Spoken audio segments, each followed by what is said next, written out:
Something is glowing in the dark between the stars, and it should not be possible.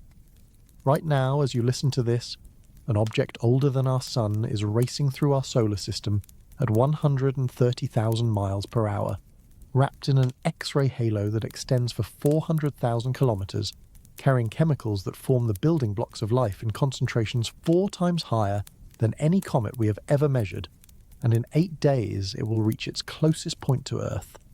The Japanese Space Agency just released the first X-ray image ever captured of an interstellar visitor, and what they found has sent shockwaves through the astronomical community. This object has 2 tails when most comets have 1. It is erupting in ice volcanoes. It glows green despite lacking the molecules that cause green fluorescence. And a Harvard astrophysicist is warning that its trajectory toward Jupiter is so mathematically precise that the odds of it being coincidental are 1 in 26,000. Tonight we're going to examine every piece of new data that has emerged in the last 72 hours, because what 3i Atlas is revealing about the chemistry of alien star systems, about the ingredients for life scattered across the galaxy, and about the possibility that we are not alone, will fundamentally change how you see our place in the universe. Stay with me until the very end, because the final chapter contains information that has not been widely reported, and it concerns what happens after December 19th. Before we begin, always remember to like this video. This tells your YouTube algorithm that you love these topics, and that you want to see more content like this. And if you enjoy our calming science documentaries, do not forget to subscribe and hit that notification bell so you never miss an upload. Now tell me in the comments, where are you listening from tonight? What time is it there? And here is my question for you. Do you believe 3i Atlas is a natural object, or do you think there is something more to this interstellar visitor? I'm always curious to hear your thoughts. The X-ray halo that should not exist. On the 26th of November 2025, a Japanese satellite turned its instruments toward a patch of sky in the constellation Virgo where something extraordinary was happening. The satellite was called X-RISM, which stands for X-ray Imaging and Spectroscopy Mission, a collaboration between the Japanese Aerospace Exploration Agency, NASA, and the European Space Agency. Its target was an object that had entered our solar system 5 months earlier, an object that had already defied expectations at every turn, and now it was about to reveal something that no interstellar visitor had ever shown us before. For 17 hours straight, the Extend telescope aboard XRISM gathered photons from 3i Atlas. The observation window had been carefully calculated because XRISM has strict operational limits. It cannot point within 60 degrees of the Sun without risking damage to its sensitive detectors. 3i Atlas had only recently emerged from behind the Sun after passing through perihelion in late October, and this was the first opportunity to catch it in X-ray wavelengths. What the Japanese team found when they processed the data stopped them in their tracks. A faint glow extended outward from the comet's nucleus across an angular distance of 5 arc minutes. When you translate that into physical scale at the comet's distance, you get a structure stretching approximately 400,000 kilometers into space. To put that in perspective, the distance from Earth to the Moon is about 384,000 kilometers. This X-ray halo is larger than the gap between our planet and its only natural satellite. And here is what makes this so remarkable. We have never detected X-rays from an interstellar comet before. This is a first in the history of astronomy. Now you might wonder why X-rays from a comet are significant at all. After all, we have known since 1996, when comet Hyakutake surprised everyone, that comets in our own solar system can emit X-rays. The mechanism is well understood. When the solar wind, that constant stream of charged particles flowing outward from the Sun, collides with the gas surrounding a comet's nucleus, something called charge exchange occurs. Highly charged ions in the solar wind steal electrons from neutral atoms in the comet's coma. As those electrons settle into lower energy states, they release X-ray photons. It is a beautiful piece of physics, and it tells us about both the comet and the solar wind simultaneously. But 3i Atlas is not from our solar system. It formed around another star, possibly 7 billion years ago, billions of years before our own Sun even ignited. The ices locked in its nucleus have never been heated by our star until now. The materials sublimating off its surface carry chemical signatures from an entirely alien environment. And the question that haunted researchers was whether an interstellar comet would interact with our solar wind in the same way as local comets, or whether something fundamentally different would occur. The preliminary analysis suggests the X-ray emission is associated with a diffuse cloud of gas surrounding 3I Atlas. This aligns with earlier detections from the Webb Space Telescope and the Sphere-X Observatory, which mapped a massive carbon dioxide plume extending hundreds of thousands of kilometers from the nucleus. The comet is outgassing prodigiously, releasing approximately 129 kilograms of carbon dioxide every second, according to Webb measurements, along with smaller amounts of water and carbon monoxide. This river of gas provides the raw material for charge exchange with the solar wind, and now we are seeing the X-ray signature of that interaction in real time. But the XRESM team is being cautious. In their initial report published to the Astronomer's Telegram on December 3rd, they noted that instrumental effects could potentially mimic similar structures in the data. Vignetting, which is a gradual decrease in X-ray intensity toward the edges of the detector's field of view, and ordinary detector noise can both create features that look like extended emission. Further analysis is required to confirm that what they are seeing is genuinely astrophysical and not an artifact of the observation process. Science moves carefully, and extraordinary claims demand extraordinary verification. Yet if the detection holds up under scrutiny, and early indications suggest it will, we are witnessing something unprecedented. The X-ray spectrum itself may contain clues about elements in the comet's outflow. Charge exchange produces characteristic emission lines depending on which ions are involved. Excess X-ray emission at energies associated with carbon, nitrogen and oxygen ions has already been hinted at in the data. These are not random elements. These are the atoms that form the backbone of organic chemistry. These are the elements that make life possible. Think about what that means for a moment. An object that has travelled through the void between stars for billions of years, carrying frozen materials from a planetary system we will never visit, is now interacting with our sun's particle wind in a way that produces X-rays at energies tied to the elements of life. The comet is literally glowing with the signature of carbon, nitrogen, and oxygen as it races through our neighbourhood. It is as if 3I Atlas is broadcasting its chemical identity across electromagnetic wavelengths we have only recently learned to observe. The timing of this detection is remarkable for another reason. 3I Atlas reached perihelion, its closest approach to the Sun, on October the 29th at a distance of approximately 203 million kilometres. During that passage, it was hidden from Earth-based telescopes because it appeared too close to the Sun in our sky. We were blind precisely when the comet was being heated most intensely, when its activity should have peaked, when the most dramatic outgassing was occurring. Solar observing missions like Stereo and SOHO tracked it during that blackout period, watching its brightness surge far faster than models predicted. But detailed spectroscopy was impossible. Now the comet has swung around to the other side of its orbit and is racing back toward the outer solar system. It is still highly active, still venting gas and dust into space, and it will remain observable for several more months. The X-ray detection opens a new window into its behaviour. If charge exchange is producing the glow, then the strength and spectrum of the X-ray should change as the solar wind varies. There's a kind of conversation happening between our star and this ancient visitor, written in high-energy photons that we're only beginning to translate. I want you to hold that image in your mind. A comet older than Earth, possibly older than the Sun itself, surrounded by a halo of X-rays stretching farther than the distance to our moon, releasing chemicals that were locked in ice when our entire solar system was nothing but a cloud of gas and dust. Every photon that reaches our detectors carries information about conditions around a star that may no longer exist, about a planetary system we cannot see, about the raw materials that might have seeded life on worlds we will never know. The XRISM team has promised continued observations. As their data processing improves, we may learn exactly which elements dominate the X-ray emission.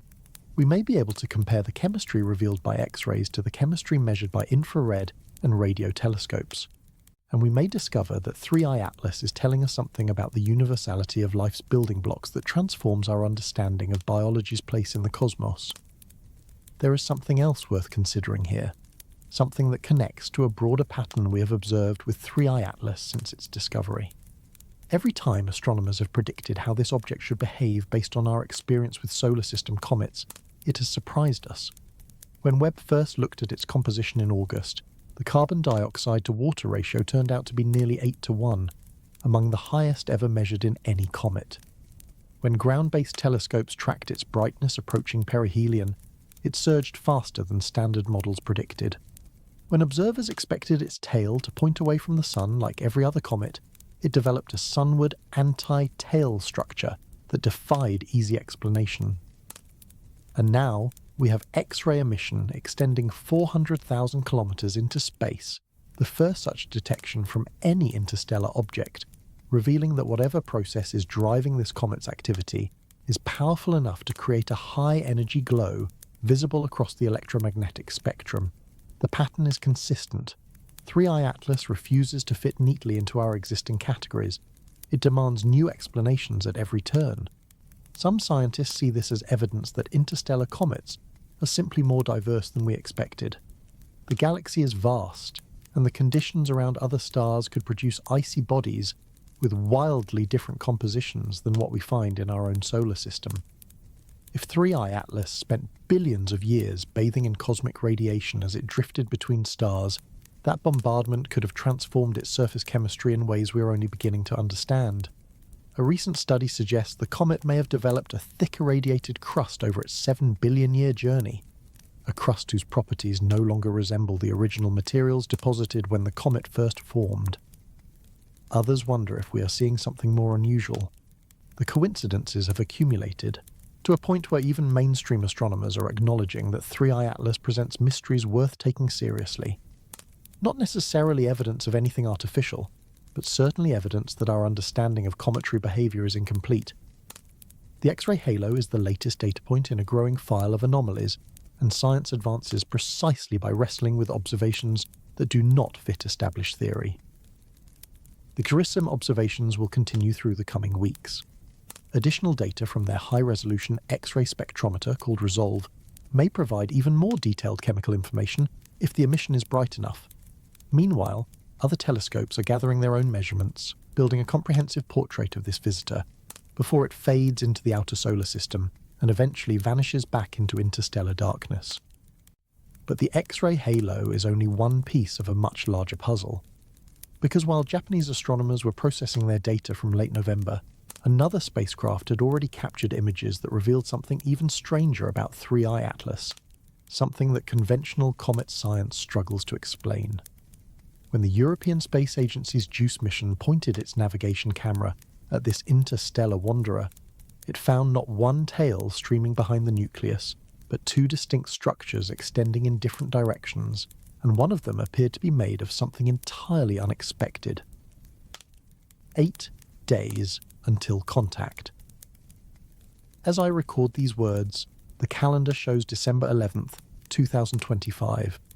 In precisely 8 days, on December 19th, 3I Atlas will reach its closest point to Earth. Now, before anyone feels a spike of anxiety, let me be absolutely clear about the geometry here. Closest is a relative term when we're talking about interstellar distances. The comet will pass approximately 1.8 astronomical units from our planet, which translates to roughly 170 million miles or 270 million kilometers. For reference, that is nearly twice the distance between Earth and the Sun. There is no danger, there is no impact scenario. The laws of orbital mechanics are unambiguous on this point, but proximity matters for observation. The closer an object is, the more light reaches our telescopes, the more detail we can resolve, and the more data we can extract before the visitor fades into the cosmic background. December the 19th represents a critical inflection point in our study of 3I Atlas. After that date, the comet will be heading outward, growing fainter with each passing week, its secrets increasingly difficult to pry loose from the signal noise. What we learn in the next few weeks may be all we ever learn about this particular messenger from another star. Right now, 3I Atlas is positioned in the constellation Virgo, visible in the pre-dawn sky for observers in the northern hemisphere. If you have access to a telescope with at least 8 inches of aperture and reasonably dark skies, you can see it for yourself. The comet currently shines at approximately magnitude 12, which puts it well beyond naked eye visibility, but within reach of serious amateur equipment. Through a telescope eyepiece, it appears as a fuzzy smudge with a brighter central condensation, its coma extending outward in a ghostly halo. Photographs with longer exposures reveal the tail structures that have caused so much excitement in recent days. The viewing geometry is actually improving as we approach the 19th. Today, on December 11th, the comet passes less than 2 degrees from the half-moon, which provides a convenient reference point for anyone trying to locate it. By December 12th, it will have moved to a position more than 90 degrees away from the Sun in our sky, making it accessible near midnight for many observers. The window is opening, and astronomers worldwide are preparing for what may be their best opportunity to gather data. NASA has effectively transformed the entire solar system into a distributed observatory for this event. The list of missions contributing observations reads like a who is who of space exploration. The Hubble Space Telescope continues to track the comet, with its Wide Field Camera 3 providing high-resolution images of the coma and inner tail region. The James Webb Space Telescope is scheduled for additional infrared observations in December to monitor how the carbon dioxide-dominated coma evolves now that the comet is moving away from the Sun. The SphereX mission, an all-sky infrared surveyor launched earlier this year, has already contributed critical data on the comet's chemical fingerprint. But the observations extend far beyond Earth orbit. The Psyche mission, currently en route to a metal-rich asteroid of the same name, turned its multispectral imager toward 3I Atlas in September when the spacecraft passed within 33 million miles of the comet. Those images helped refine our understanding of the comet's trajectory with unprecedented precision. The Lucy mission, designed to study Jupiter's Trojan asteroids, captured the comet from 240 million miles away, providing a unique vantage point that ground-based telescopes cannot replicate. Mars has proven particularly valuable. The Mars Reconnaissance Orbiter and the ExoMars Trace Gas Orbiter both observed 3I Atlas during its close approach to the Red Planet on October 3rd, when the comet passed within 29 million kilometers of Mars. The high-res camera aboard MRO potentially captured images with a resolution of 30 kilometers per pixel, though NASA has been selective about which data they have released publicly. The Perseverance rover on the Martian surface also contributed to the observation campaign, adding yet another perspective to our growing archive of 3I Atlas imagery. Even solar observing missions have joined the effort. Stereo, SOHO, and the newer Punch mission all tracked the comet during its perihelion passage when it was invisible from Earth. Those spacecraft watched the space around the Sun continuously, and they caught 3I Atlas brightening dramatically as it swung through its closest solar approach. The Parker Solar Probe, humanity's closest emissary to our star, may have gathered data as well, though that has not been confirmed in public announcements. And then there is JUICE. The Jupiter Icy Moons Explorer, a European Space Agency mission launched in April 2023, is currently cruising through the inner solar system on a complex trajectory that will eventually deliver it to Jupiter in 2031. In early November, JUICE found itself in a remarkable position. The spacecraft was approximately 41 million miles from 3I Atlas, closer than any other operational probe at that moment, and it had a direct line of sight to the comet just days after perihelion, when activity was ramping up dramatically. The JUICE team activated 5 scientific instruments to study the interstellar visitor. Janus, the optical camera, MAGIS and UVS, spectrometers designed to analyze light across different wavelengths, SWI, a sub-millimeter wave instrument, and PEP, a particle detector that might sense material flowing off the comet. The spacecraft also turned its navigation camera toward 3I Atlas, capturing an image that would prove unexpectedly revealing. Here is where the story gets interesting. JUICE is currently using its main high-gain antenna as a heat shield to protect delicate instruments from solar radiation during its inner solar system traverse. That means data can only trickle back to Earth through a smaller medium-gain antenna at a fraction of the normal transmission rate. The full scientific dataset from those November observations will not arrive until February 2026. Mission controllers face a choice: wait months for the complete information, or take an early peek through a narrow straw. They chose to peek. The team downloaded just 1/4 of a single image from the navigation camera, a frame captured on November 2nd, 2025. Even in this low-resolution partial view, What they saw was extraordinary. 3I Atlas appeared surrounded by a bright glowing coma with not one but two distinct tail structures extending in different directions. The main tail, composed of electrically charged plasma gas, stretched toward the upper portion of the frame. A fainter secondary tail made of tiny solid dust particles trailed off toward the lower left. The comet was unmistakably active, brimming with energy from its recent solar encounter. Two tails is not unheard of for comets. In fact, many comets in our solar system display both a dust tail and an ion tail under the right conditions. The physics is straightforward. Solar radiation pressure pushes dust grains away from the nucleus in a curved path determined by the balance between gravity and light pressure. Meanwhile, the solar wind interacts with ionized gas molecules, accelerating them directly away from the Sun in a straighter formation. The two forces act on different materials and produce visually distinct structures. But the clarity with which JUICE captured these features on 3I Atlas surprised researchers. They described the comet as looking extremely active, more so than they anticipated for an object that had only just emerged from perihelion.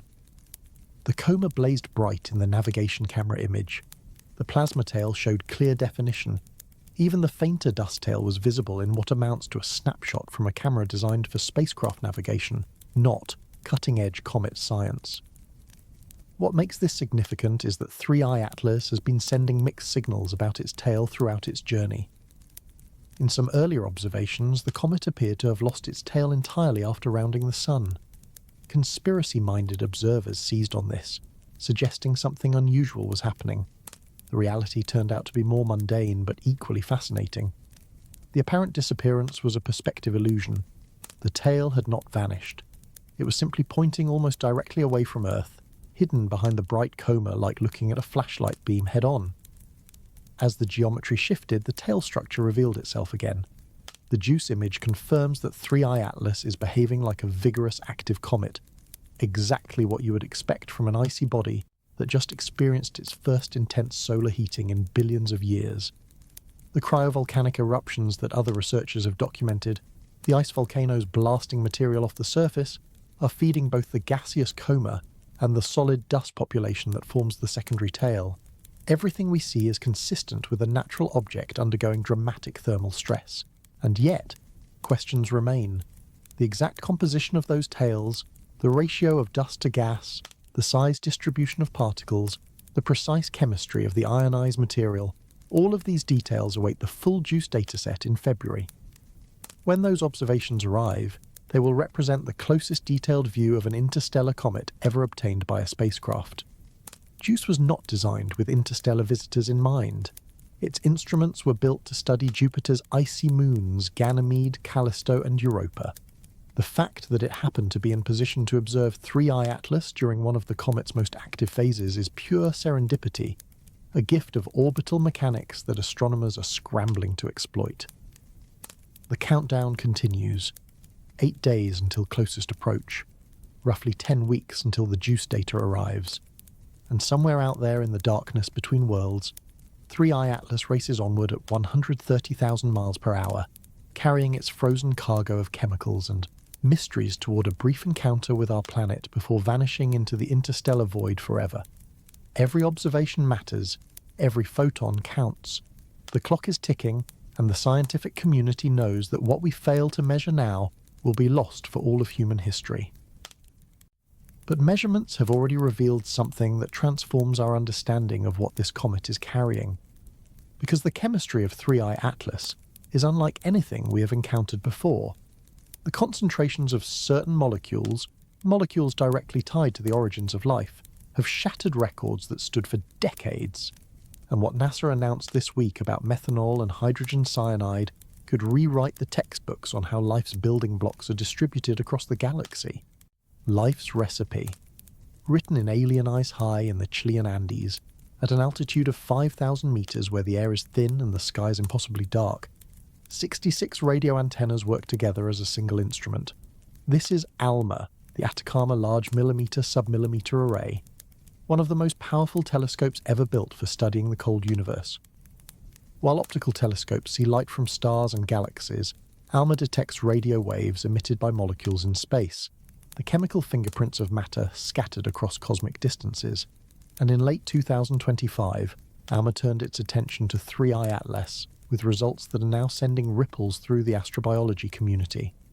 A team led by Martin Cordner at NASA's Goddard Space Flight Center used ALMA to observe the comet on multiple occasions between August and October as it approached perihelion. They were hunting for specific molecules, compounds that might reveal something about the chemistry of the planetary system where 3I Atlas originally formed. What they found exceeded their expectations in ways that are difficult to overstate. The comet is releasing methanol at a rate of approximately 40 kilograms per second. Methanol, the simplest alcohol molecule, consists of one carbon atom, 4 hydrogen atoms, and one oxygen atom arranged in a specific configuration. It might not sound impressive until you consider the proportions. Roughly 8% of all the vapour streaming off 3I Atlas is methanol. That's approximately 4 times higher than what we typically measure in comets from our own solar system. The production rate is among the most enriched values ever recorded for any comet, solar system or otherwise. But methanol was not alone. ALMA also detected hydrogen cyanide emanating from the comet's nucleus at rates between 1/4 and 1/2 kilogram per second. Hydrogen cyanide is a molecule with a complicated reputation. On one hand, it is a deadly poison in sufficient concentrations, the active component in certain chemical weapons historically used in warfare. On the other hand, it is a critical precursor for the synthesis of amino acids and nucleic acid bases, the molecular building blocks of proteins and DNA. Life as we know it could not exist without the chemistry that hydrogen cyanide enables. The ratio of methanol to hydrogen cyanide in 3I Atlas turns out to be extraordinary. According to analysis by Harvard astronomer Avi Loeb, this ratio is among the highest ever observed in any comet, second only to the anomalous solar system comet C 2016 R2 discovered by Pan-STARRS. That earlier comet was considered a bizarre outlier, a freak of nature whose extreme chemistry defied easy explanation. Now 3I Atlas has arrived from another star system entirely, and it shows similar enrichment patterns. The coincidence demands explanation. Let me put this in perspective. When Cordner and his team looked at comets in our own solar system, molecules like hydrogen cyanide and methanol appear only at trace abundances. They are present but not dominant, minor ingredients in a recipe dominated by water ice. Here we see that in this alien comet, they are extraordinarily abundant. The chemistry is not merely different. It is different in a specific direction, toward molecules that participate in prebiotic synthesis, toward compounds that laboratory experiments have shown can lead to amino acids and nucleobases under the right conditions. The ALMA data revealed another important detail. Methanol is appearing not only from the comet's solid nucleus, but also from the extended coma itself. Icy grains floating in the cloud of gas and dust surrounding the nucleus are releasing their own methanol as they warm in sunlight. This distributed source suggests that the comet's volatile inventory is spread throughout its structure, not concentrated in a single core region. The entire body seems to be a frozen reservoir of complex chemistry, waiting to be unleashed. Now I want to be careful here because this finding has generated sensational headlines that sometimes outpace the science. Some reports have breathlessly announced that 3I Atlas is carrying the ingredients for life, as if the comet might seed our planet with alien organisms. That is not what the data shows. What the data shows is that an object from another star system contains elevated concentrations of molecules that are relevant to the chemistry of life. That is different from saying it contains life, or could create life, or was sent to bring life. The distinction matters, but the finding is nonetheless profound. One of the great questions in astrobiology is whether the chemical conditions that gave rise to life on Earth are common or rare throughout the galaxy. If our solar system is unusual, if the particular mix of elements and molecules present in our primordial environment was a cosmic accident, then life might be exceedingly rare. If on the other hand those conditions are typical, if planets throughout the Milky Way have access to similar chemical building blocks, then life might be common. 3I Atlas provides a data point. Here is an object that formed around a completely different star, possibly 7 billion years ago, possibly in the thick disk of the Milky Way, where stars are older and chemically distinct from our neighbourhood. And despite those different origins, it carries methanol and hydrogen cyanide in abundance. It suggests that the raw materials for prebiotic chemistry are not unique to our corner of the cosmos. They are out there, frozen into comets and asteroids and icy bodies drifting between the stars, waiting to be delivered to young planets wherever gravitational encounters send them. This connects to a theory that has been debated for decades. Panspermia, in its various forms, proposes that life or its precursor chemicals might spread between worlds carried by objects like comets and meteorites. The idea has often been dismissed as speculative, but discoveries like this one lend it a certain plausibility. We know that complex organic molecules can survive the harsh conditions of interstellar space. We know that comets can deliver material to planetary surfaces. We know that early Earth was bombarded by such objects during the late heavy bombardment period roughly 4 billion years ago. The question has always been whether those deliveries contributed meaningfully to the chemistry that eventually produced living cells. 3i Atlas cannot answer that question definitively. But it demonstrates that the delivery mechanism exists and that the cargo can include molecules directly relevant to life's origins. If one interstellar comet carries this much methanol and hydrogen cyanide, how many others might be drifting through the galaxy with similar loads? How many have impacted planets over the billions of years since star formation began? The numbers are staggering to contemplate. There is another angle worth considering. The specific way that methanol and hydrogen cyanide are being released from 3i Atlas tells us something about the comet's internal structure. The fact that methanol appears both from the nucleus and from coma grains suggests that the icy body is not homogeneous. Different regions may have different compositions. The nucleus might be layered or patchy, with pockets of distinct chemistry that sublimate at different rates as solar heating penetrates the surface. Some researchers have proposed that this patchiness could indicate a high metal content within the comet. When water ice melts and interacts with iron-bearing minerals, chemical reactions can produce methanol. If 3i Atlas contains iron compounds in its rocky core, the warming it experienced at perihelion might have triggered exactly this kind of reaction, generating methanol not just from primordial ices, but from active chemistry happening in real time as we watch. This would make 3i Atlas even more interesting as a laboratory for studying cometry processes. We would be observing not just the release of ancient frozen materials, but ongoing, chemical transformation driven by solar energy. The comet would be cooking as it flies, producing new compounds from old ingredients in ways that mirror processes that might have occurred on early Earth. The ALMA team has more observations planned. As 3i Atlas continues its outward journey, they will track how methanol and hydrogen cyanide production rates change with distance from the Sun. The power law relationship they have already measured, showing methanol increasing steeply as the comet approached the Sun, will be tested in reverse as the heating diminishes. If the chemistry is purely sublimation-driven, production should decline predictably. If more complex processes are involved, surprises may await. Meanwhile, other research groups are pursuing complementary measurements.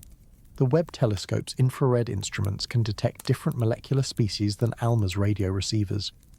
Ground-based observatories are monitoring the comet's visible spectrum for emission lines that indicate specific atoms and radicals in the coma. The full chemical inventory of 3i Atlas is still being assembled, and every new detection adds another piece to the puzzle. What emerges from this collective effort is a portrait of an object unlike anything we have studied before. Not because it is artificial, not because it violates physics, but because it formed in conditions we have never sampled directly. Every comet from our solar system, no matter how unusual, shares a common origin in the disk of gas and dust that surrounded our young sun. 3i Atlas does not share that origin. It is a genuine outsider, an immigrant from distant reaches, and its chemistry reflects wherever it came from. When astronomers say that this comet contains ingredients for life, they are not making a mystical claim. They are reporting measurements of molecules that participate in well-understood reactions. Methanol can be converted into formaldehyde, which is a precursor to sugars. Hydrogen cyanide can polymerize into adenine, one of the 4 nucleobases in DNA. These are not hypothetical pathways. They are reactions that have been demonstrated in laboratories, reactions that could have occurred in warm little ponds on early Earth, reactions that might be occurring on other worlds right now. 3i Atlas is a messenger. The message it carries is written in molecules, and the text says that the chemistry of life is not a local invention. It is a cosmic inheritance, spread across the galaxy in frozen packages that occasionally pass through solar systems like ours, dropping their cargo on any planet lucky enough to intercept them. We are reading that message now, in the fading light of an alien comet's tail, and what we are learning suggests that we may have company in the universe. Not necessarily intelligent company, but living company, microbial company, chemical company, that shares our molecular ancestry, even if we will never meet. But the chemistry is not the only mystery surrounding 3I Atlas. Because even as ALMA was measuring methanol and hydrogen cyanide, other observers were documenting behaviour that standard comet physics does not easily explain. The ice volcanoes erupting from this object's surface follow patterns that some researchers find perplexing, and what they reveal about the comet's internal dynamics challenges assumptions we have held for decades. The twin tails. They almost missed the European Space Agency faced a dilemma in early November 2025. Their JUICE spacecraft had just completed its observation window for 3I Atlas, gathering what might be the most valuable close-range data ever collected on an interstellar object. 5 scientific instruments had been pointed at the comet during its most active phase, capturing spectra and images and particle measurements that could reveal secrets about its composition and behaviour. But all that precious data was trapped aboard a spacecraft that could only whisper to Earth. The problem was thermal. JUICE was designed to survive the brutal environment around Jupiter, where temperatures can swing from extreme cold in shadowed regions to intense heat, when instruments face the giant planet's reflected sunlight. To reach Jupiter, the spacecraft must first complete a complex series of gravitational assists that swing it through the inner solar system. During these passages close to the Sun, engineers needed to protect delicate electronics from overheating. Their solution was elegant but limiting. They oriented the spacecraft so that its main high-gain antenna faced the Sun, using the large dish as an improvised heat shield. This configuration kept JUICE safe but created a communication bottleneck. With the high-gain antenna pointed sunward, only a smaller medium-gain antenna could transmit to Earth, and it could only manage a trickle of data compared to the fire hose that the main antenna provides. The full science payload from the 3I Atlas observations would need to wait until February 2026, when orbital geometry allowed the spacecraft to reorient safely. Months of delay for what might be historically significant measurements. The JUICE mission team was not willing to wait blindly. They wanted at least a glimpse of what their spacecraft had captured, so they made a calculated decision. They would download just a fraction of a single image from the navigation camera, enough to confirm that observations had succeeded and to provide a tantalizing preview of the scientific bounty to come. On December 4th, ESA released that partial image to the world. What it showed silenced skeptics and energized researchers in equal measure. 3I Atlas blazed bright in the frame, its nucleus surrounded by a luminous coma that extended well beyond the central condensation. But the real revelation was the tail structure. 2 distinct features emerged from the comet, stretching in different directions against the starfield background. A plasma tail composed of ionized gas pointed roughly upward in the image orientation, following the direction pushed by the solar wind. A fainter dust tail made of solid particles curved away toward the lower left, its trajectory shaped by the gentler pressure of sunlight on microscopic grains. The dual tail structure confirmed that 3I Atlas was behaving exactly like a vigorous comet should. When solar heating causes ices to sublimate from a comet's nucleus, 2 distinct populations of material enter the coma. Gas molecules become ionized by solar ultraviolet radiation and interact with the magnetized solar wind, accelerating away from the Sun in a relatively straight stream. Dust particles released along with the gas feel a weaker force from radiation pressure and follow curved paths that depend on their size, with smaller grains pushed more strongly than larger ones. The combination produces the classic two-tail appearance that astronomers have documented in dozens of solar system comets. But documenting dual tails in an interstellar comet carries different significance. 3I Atlas formed around another star under conditions we can only guess. The ices locked in its nucleus condensed from a protoplanetary disk with different chemistry than our own. The dust grains mixed into that ice might have different compositions, different size distributions, different optical properties than materials we find in local comets. Seeing a familiar tail structure tells us that despite those different origins, the basic physics of cometry activity transcends stellar boundaries. Sunlight and solar wind affect interstellar ices the same way they affect local ones. The processes are universal. The image also showed something the JUICE team described as intense activity. The coma appeared brighter and more extended than might have been expected for the observation timing. Remember, this image was captured on November 2nd, just 4 days after perihelion, when 3I Atlas was still processing the thermal shock of its closest solar approach. The nucleus was essentially shedding material at maximum rate, its surface erupting with gas and dust as buried ices reached sublimation temperatures for the first time in possibly billions of years. Consider what that heating episode represented. 3I Atlas spent most of its existence drifting through the coldest environment imaginable, the space between stars where temperatures hover just a few degrees above absolute zero. Whatever ices formed when the comet first coalesced have remained frozen ever since, locked in crystalline structures that preserved their original chemistry through cosmic timescales. Then, in the span of a few months, solar radiation penetrated the surface and began warming those ancient deposits. Volatile compounds started transforming from solid to gas, expanding outward at speeds of hundreds of meters per second, carrying dust, grains along in the flow. The comet essentially exploded in slow motion, venting its stored inventory into space. The JUICE image captured that explosive release mid-flight. The brightness of the coma reflects the sheer volume of material entering the vacuum around the nucleus. The extent of the tail structures shows how far that material has travelled in the days since release. We are looking at a snapshot of destruction and revelation simultaneously, an ancient object giving up secrets it has held since before Earth existed. There is a poignant dimension to this observation. JUICE was never meant to study comets. Its scientific payload was designed for Jupiter's icy moons, for detecting subsurface oceans and mapping geological features and sniffing magnetic fields. The navigation camera that captured this image exists primarily to help the spacecraft orient itself during complex maneuvers.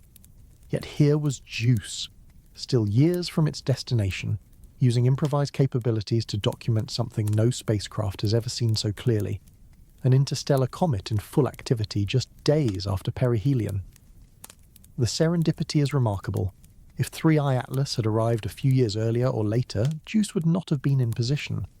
If the comet's trajectory had been slightly different, the closest approach distance would have been too large for meaningful observation. If the thermal constraints had been slightly more severe, no image download would have been possible at all. A chain of coincidences aligned to give us this glimpse, and scientists are treating it as a gift from the cosmos. What the full dataset will reveal remains to be seen.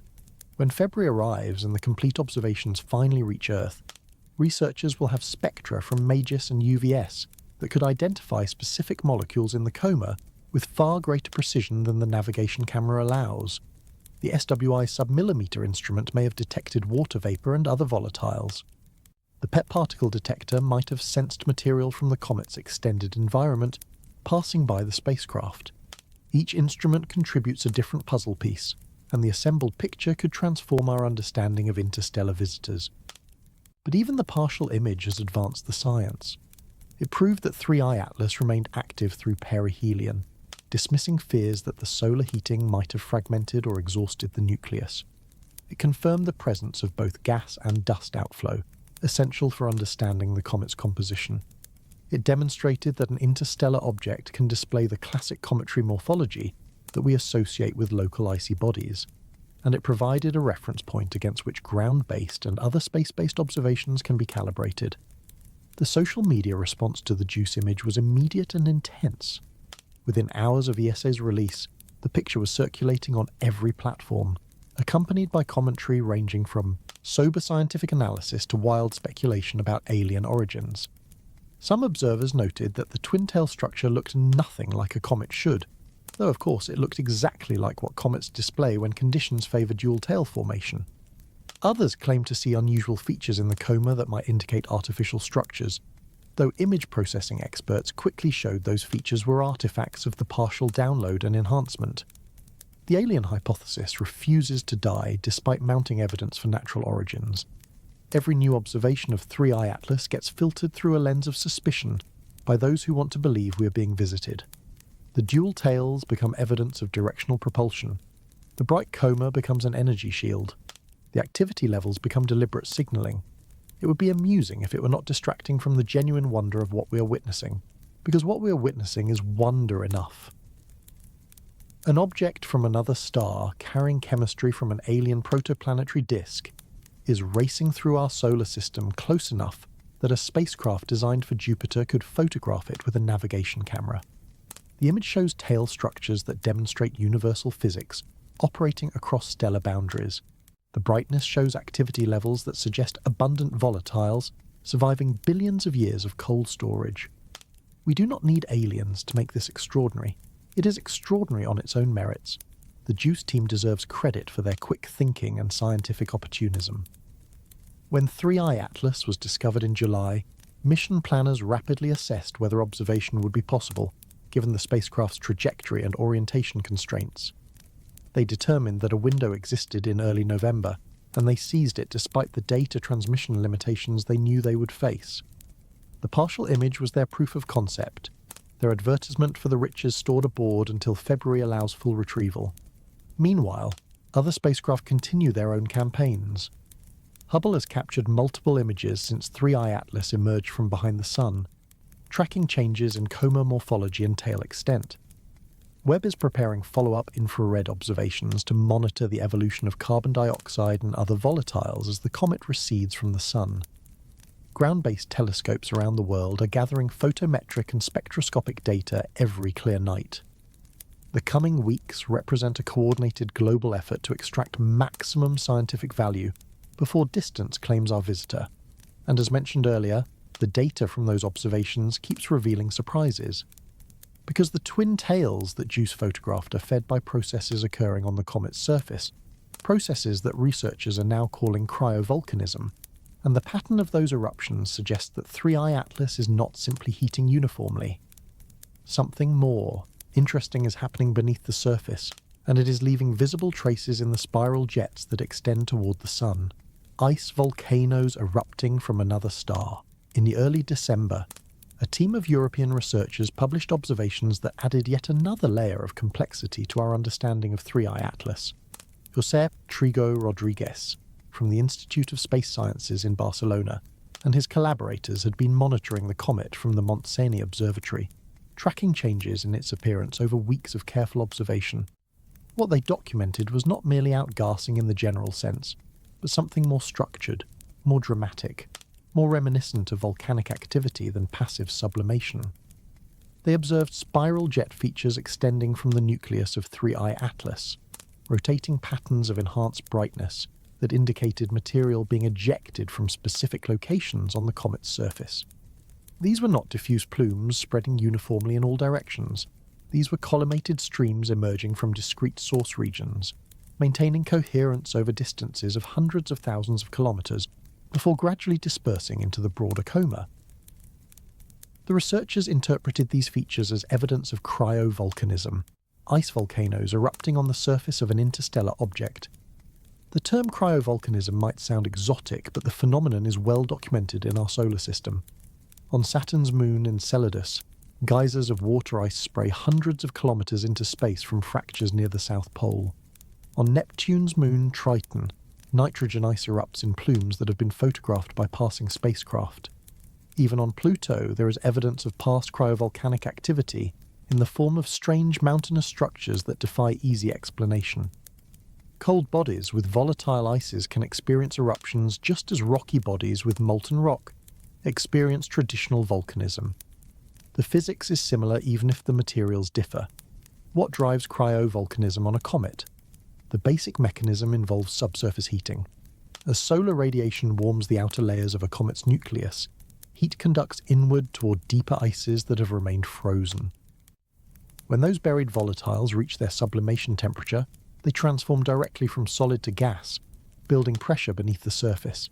If that pressure finds a weak point, a crack or fissure or porous region, the gas escapes explosively, carrying dust and ice particles along with it in a focused jet.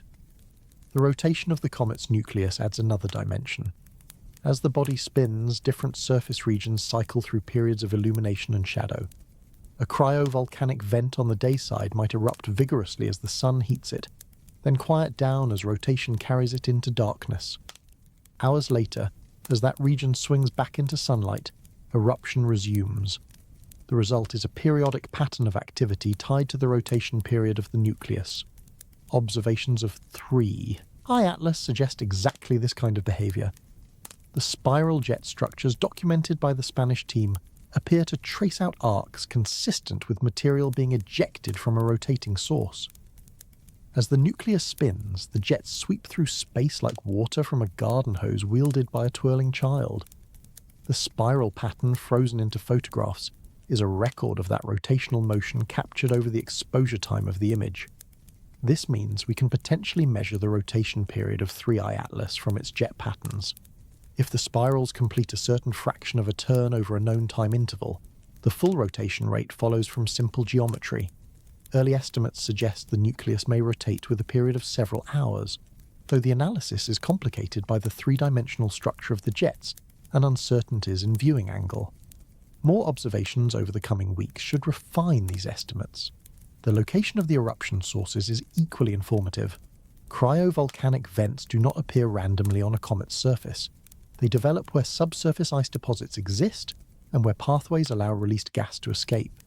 If 3I Atlas shows jets emerging from consistent locations tied to its rotation, that tells us something about the internal structure of the nucleus. Certain regions are ice-rich and actively venting.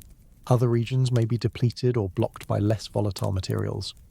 Some researchers have proposed that the jet activity on 3I Atlas is unusually vigorous compared to typical solar system comets. The comet brightened faster than expected as it approached perihelion, suggesting either larger than normal gas production rates or unusual scattering properties in the ejected material. The ice volcanoes might be tapping reservoirs of hypervolatile compounds, substances like carbon dioxide or carbon monoxide that sublimate at lower temperatures than water ice, and thus become active farther from the Sun. We already know from Webb telescope observations that 3I Atlas has an extremely high carbon dioxide to water ratio in its coma. The carbon dioxide ice buried in the nucleus would reach sublimation temperature well before water ice as the comet approached the Sun. This early activation could explain the rapid brightening that surprised observers. It could also explain why the cryovolcanic activity appeared so intense. The erupting material was dominated by carbon dioxide gas, which expands more energetically than water vapor under the same conditions. There is another possibility that some researchers are beginning to consider. The cryovolcanism on 3I Atlas might be accessing primordial materials that have never been heated before, not even when the comet first formed. During the billions of years this object spent in interstellar space, cosmic ray bombardment gradually transformed its outer layers through radiation chemistry. That processing created an irradiated crust, a shell of altered material surrounding the pristine interior. When solar heating penetrates through that crust and reaches the unchanged ices beneath, the contrast in properties could trigger especially violent eruptions. The pristine interior might contain volatile compounds in higher concentrations than the processed crust. The interface between altered and unaltered layers might provide natural pathways for gas escape. The entire structure of the comet might be set up for dramatic activity once sufficient heat arrives. This model would explain why 3I Atlas seemed to wake up so suddenly as it approached the Sun. For months after discovery, the comet showed only modest activity, a faint coma that grew slowly as distance decreased. Then, as perihelion approached and solar heating intensified, the activity surged. The cryovolcanic eruptions may have punched through the radiation-processed crust, suddenly venting materials that had been sealed for eons. The comet was not just heating up. It was breaking through a shell that had accumulated during its long interstellar exile. The implications for understanding interstellar objects are significant. If 3I Atlas is typical of such visitors, then all interstellar comets might arrive with irradiated crusts that initially mask their volatile content. They would appear inactive or weakly active until solar heating breached the outer layers, at which point the interior would erupt spectacularly. This could explain why 1EU Oumuamua showed so little cometry behaviour, despite displaying non-gravitational acceleration consistent with outgassing. Perhaps its irradiated crust was thick enough that solar heating during its brief passage never penetrated to pristine ices. Perhaps any activity was confined to small regions where the crust was thinner. 2 Borisov, the second interstellar object and the first confirmed interstellar comet, showed clear cometry activity, including cyanide and diatomic carbon emissions. But Borisov was discovered earlier in its approach and observed for longer, giving researchers more opportunity to catch it in an active state. Even so, its activity was considered somewhat muted compared to typical solar system comets at similar distances. The irradiated crust model might apply there as well, with Borisov's eruptions limited by a partially intact outer shell. 3I Atlas, by contrast, seems to have experienced dramatic breakthrough events. The ice volcanoes documented in recent weeks represent the nucleus literally excavating itself, exposing fresh material to solar heating and ejecting the products into space. Each eruption removes more of the processed crust and opens new pathways for subsurface volatiles to escape. The comet is peeling itself like an onion, layer by layer, revealing an interior that has been hidden since long before our solar system existed. What we are watching is archaeology on a cosmic scale. The materials venting from 3I Atlas date from an era we cannot access any other way. They formed in a protoplanetary disk around a star that may have died billions of years ago. They were frozen into a comet that was ejected into interstellar space by gravitational interactions we will never reconstruct. They travelled through the galaxy for longer than Earth has existed, passing through regions of space we have not mapped, accumulating radiation damage and chemical changes along the way. And now, briefly, those materials are being liberated where we can study them. The cryovolcanic jets are the delivery mechanism. Each spiral plume carries molecules that tell a story about distant origins and long journeys. Each particle of dust that enters the coma represents a fragment of another world, literally a piece of alien real estate floating through our neighbourhood. We cannot touch these samples or collect them in laboratories, but we can analyse the light they scatter and the wavelengths they absorb and emit. We can read their composition remotely, inferring what they are made of from the spectral fingerprints they leave in our instruments. That reading continues around the clock as observatories worldwide monitor 3I Atlas. The ice volcanoes are still erupting, still feeding the coma and tails that make this comet such a striking sight. How long the activity will continue depends on factors we cannot predict with certainty. The reservoir of subsurface volatiles is unknown. The thermal structure of the nucleus is unknown. The thickness and distribution of the irradiated crust is unknown. Each variable affects how long the comet will remain active and how dramatically it will behave. But one thing seems certain. 3I Atlas is giving us a show that no previous interstellar visitor has provided. The combination of its large size, its volatile-rich composition, and its relatively close approach to both Sun and Earth has created ideal conditions for observation. The ice volcanoes are part of that show, a spectacular reminder that even objects billions of years old can come alive when circumstances change. And speaking of coming alive, there is another aspect of 3I Atlas that continues to puzzle researchers. The comet's colour is wrong. When astronomers first began tracking this object, it displayed a reddish hue consistent with organic rich surfaces exposed to cosmic radiation. Then something changed. The comet turned green, displaying fluorescence that typically indicates the presence of diatomic carbon molecules. But spectroscopic analysis says those molecules are absent or nearly so. The green glow has no obvious source, and explaining it has become one of the more intriguing mysteries surrounding our interstellar guest. The green glow without a source. September 7th, 2025 was an unusual night for astronomy. Total lunar eclipse was underway, plunging the moon into Earth's shadow and temporarily removing its glare from the night sky. For observers studying faint objects, a lunar eclipse is a gift. The darkened sky reveals details that are normally washed out by moonlight, allowing deeper exposures and more sensitive measurements. In Namibia, astrophotographers Gerald Riemann and Michael Jaeger had positioned their equipment to exploit exactly this opportunity. Their target was 3I Atlas, and what they captured would ignite a debate that continues to this day. The images showed the comet surrounded by a distinct blue-green glow. The coma, that fuzzy envelope of gas and dust surrounding the nucleus, displayed a colour that immediately stood out from the background stars. The green hue was unmistakable, extending across approximately 2.5 arc minutes of sky with a visible tail stretching behind. Under the darkened eclipse conditions, Riemann and Jaeger had captured something that previous observations had only hinted at. 3I Atlas was glowing green. For comets in our solar system, a green glow is commonplace and well understood. The colour comes from a molecule called diatomic carbon, written as C2 in chemical notation. Diatomic carbon consists of two carbon atoms bonded together, a simple but important compound that forms when larger carbon-bearing molecules are broken apart by solar ultraviolet radiation. When diatomic carbon molecules absorb sunlight and then re-emit that energy, they fluoresce at specific wavelengths that our eyes perceive as green. The process is called resonance fluorescence, and it paints many comets with that characteristic emerald tinge as they approach the sun.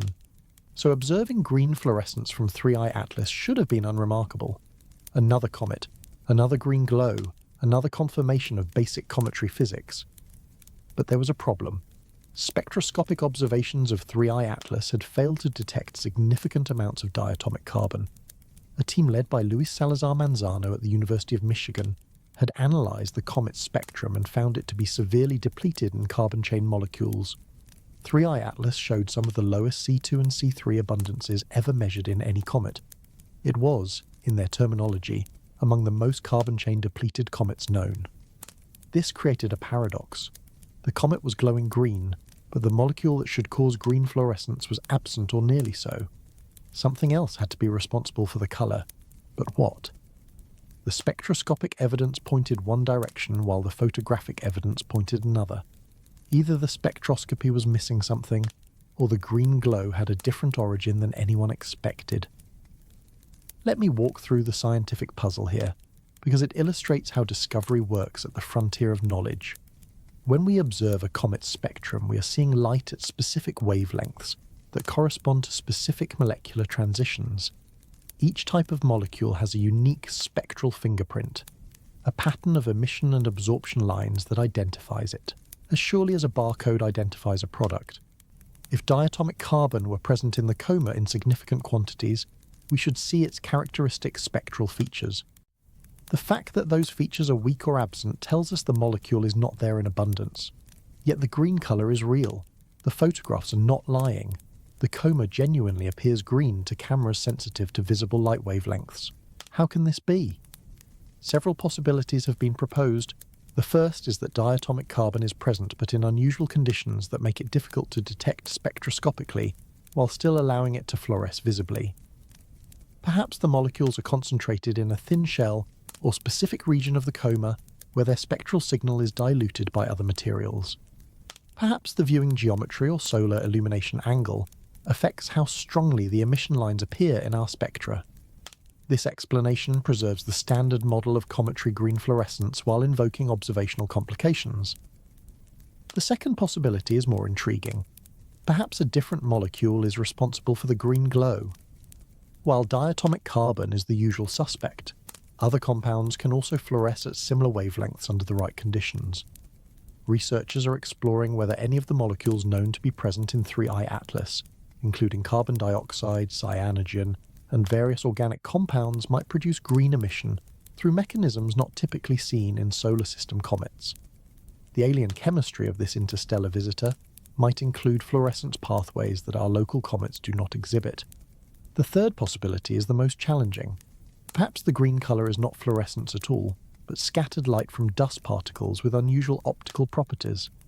If the dust grains in the coma of 3I Atlas have compositions or size distributions that preferentially scatter green wavelengths, the overall colour could appear green without any molecular fluorescence being involved. This would represent a fundamentally different explanation that shifts attention from gas chemistry to dust mineralogy. Distinguishing between these possibilities requires additional observations and careful analysis. Researchers need spectra at multiple wavelengths and from multiple viewing geometries. They need measurements of the dust grain properties through polarimetry and thermal emission studies. They need time series data showing how the green colour evolves as the comet moves through different solar illumination conditions.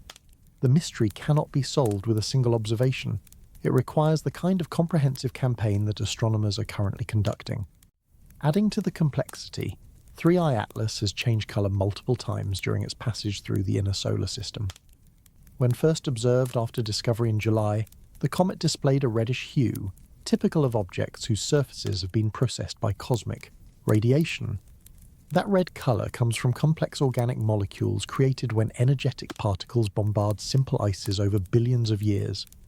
It was exactly what researchers expected for an interstellar visitor with an ancient irradiated crust. Then, as the comet approached the Sun and activity increased, the colour shifted. Some observers reported a transition from red to green, suggesting that fresh material being exposed by cryovolcanic eruptions had different optical properties than the processed surface. Others noted colour variations across different parts of the coma, with the inner regions showing different hues than the outer envelope.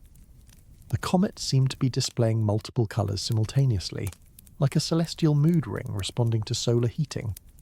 Harvard astronomer Avi Loeb linked the colour change to the steep rise in cyanogen production measured by the Very Large Telescope in late August. Cyanogen is a molecule containing carbon and nitrogen that can fluoresce under solar illumination. Its emission is typically violet or blue rather than green, but under certain conditions interactions between cyanogen and other molecules might produce unexpected colours. Loeb suggested that the rapidly increasing cyanogen abundance was somehow connected to the green appearance, though the exact mechanism remained unclear. The chemistry gets even stranger when you consider what else has been detected in the coma of 3I Atlas. Webb telescope observations found carbonyl sulfide, a molecule containing carbon, oxygen, and sulfur that is rarely detected in comets. The high carbon dioxide abundance is anomalous by any standard. The methanol and hydrogen cyanide levels measured by ALMA are among the highest ever recorded. This is not a typical comet by any measure. Its chemical inventory is exotic, drawn from materials that formed under conditions very different from our solar system. Perhaps the green glow is simply another manifestation of that exotic chemistry. Perhaps 3I Atlas contains fluorescent compounds we have not identified because we have never encountered them in local comets. The molecule responsible might be common around the comet's parent star but rare or absent in our own neighbourhood. We would have no baseline for recognising it, no template spectrum to compare against, no theoretical prediction of its fluorescence properties. We would see the green colour and be baffled by it because our reference library is too limited. This is humbling to consider. Despite centuries of studying comets and decades of spacecraft missions and thousands of spectroscopic observations, we may be unprepared for the diversity of chemistry that interstellar visitors can display. Our expertise is local, our knowledge is parochial. When something truly foreign arrives, it can show us colours we do not understand using molecules we have not catalogued. The December 19th closest approach offers an opportunity to gather more data on this mystery. As 3I Atlas comes within 1.8 astronomical units of Earth, it will be better positioned for spectroscopic study than at any time since emerging from solar conjunction. High-resolution spectrographs at major observatories are scheduled to analyse its light in unprecedented detail. If a specific molecule is responsible for the green glow, we may finally identify it. If the explanation lies in dust properties, we may detect the signatures of unusual mineralogy. One way or another, the mystery should move toward resolution. But mysteries have a way of multiplying when interstellar objects are involved. Even as astronomers puzzled over the green colour, radio telescopes were detecting signals from 3I Atlas that required their own explanation. The first radio emission ever recorded from an interstellar object came not from alien transmissions, but from chemical processes that reveal yet another dimension of this comet's complex character. The hydroxyl radicals streaming off its surface are telling a story about water and sunlight and the ancient ices of another star system. Radio whispers from an ancient traveller. On October 24, 2025, astronomers at the South African Radio Astronomy Observatory pointed an array of 64 radio dishes toward a patch of sky where 3I Atlas was racing through its closest approach to the Sun. The Meerkat telescope, located in the Karoo region of South Africa, is one of the most sensitive radio instruments on the planet. Its dishes work together as a single enormous antenna capable of detecting faint whispers from across the cosmos. And on that October night, Meerkat heard something from our interstellar visitor. The detection came in the form of absorption lines at very specific radio frequencies 1665 MHz and 1667 MHz. These frequencies are well known to radio astronomers because they correspond to transitions of the hydroxyl radical, a molecule consisting of one oxygen atom and one hydrogen atom written as OH. When hydroxyl molecules absorb radio waves from a background source at these precise frequencies, they leave a characteristic notch in the observed spectrum. Meerkat saw exactly that signature coming from the direction of 3I Atlas. This was the first radio detection of any interstellar object in history. Previous attempts to observe 1I Oumuamua and 2I Borisov in radio wavelengths had come up empty. 3I Atlas, with its vigorous outgassing and high volatile content, finally provided enough molecular material for radio astronomers to detect. The hydroxyl absorption confirmed that the comet was actively releasing water ice that was being broken apart by solar ultraviolet radiation. The detection was historic but also completely natural, exactly what you would expect from an icy comet heated by our sun. Let me explain the physics here because it reveals something important about how comets interact with sunlight. When water ice sublimates from a comet's nucleus, water molecules stream outward into the vacuum of space. Solar ultraviolet light then photodissociates those water molecules, splitting them into their component atoms and radicals. One common product of this process is the hydroxyl radical OH, a highly reactive fragment that survives only briefly before participating in further reactions or drifting away into the solar wind. During its short lifetime, hydroxyl can absorb and emit radio waves at specific frequencies determined by quantum mechanical transitions within the molecule. The 1665 and 1667 MHz lines are particularly strong and have been used to study dozens of comets in our own solar system. Detecting these lines in 3I Atlas demonstrated that the same water chemistry operating in local comets also operates in interstellar visitors. The basic photodissociation process is universal. The Meerkat team, led by DJ Pisano of the University of Cape Town and Oleg Smirnov of Rhodes University, had attempted to detect 3I Atlas twice before in late September without success. At that time, the comet was farther from the Sun and less active. By October 24th, solar heating had intensified dramatically, driving water sublimation rates high enough to produce detectable hydroxyl abundances. The third attempt succeeded where earlier ones had failed because the comet had entered a more vigorous phase of activity. The timing of the detection coincided with solar conjunction, when 3I Atlas was positioned very close to the Sun as seen from Earth. This might seem counterintuitive. Would not the Sun interfere with the radio observations of a nearby object? In this case, the geometry actually helped. The comet's velocity relative to Earth created a Doppler shift that moved the hydroxyl absorption lines away from frequencies where solar or terrestrial interference would be problematic. The signals stood out cleanly against the background.